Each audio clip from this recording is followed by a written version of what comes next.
The title of this mini podcast is Outgrowing Labels. There's a concept I learned many years ago that says, once you label it, you limit it. The labeling makes it one thing, and by doing so makes it difficult to be another. After all, suppose a hammer wanted to be a saw.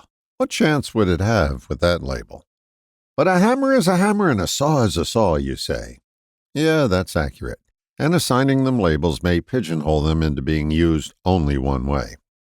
But how creative have you gotten with a hammer or saw when you used it for something other than the purpose the label implied?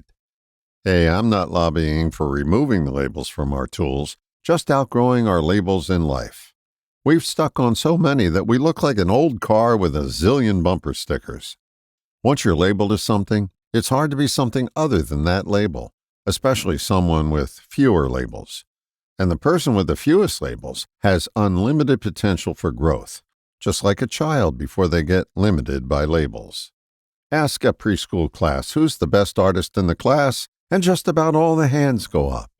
Ask the second grade class the same question, and watch the significant drop-off in hands being raised.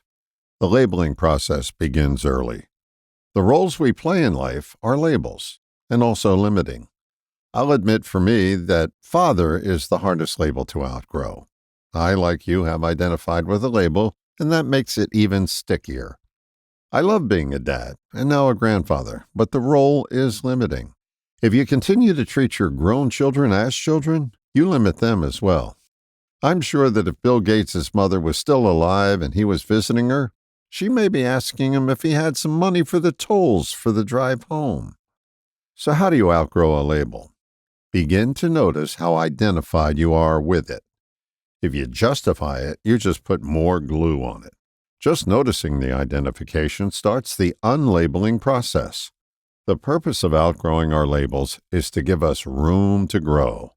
Identifying with our labels just keeps us out of luck stuck. All the best, John.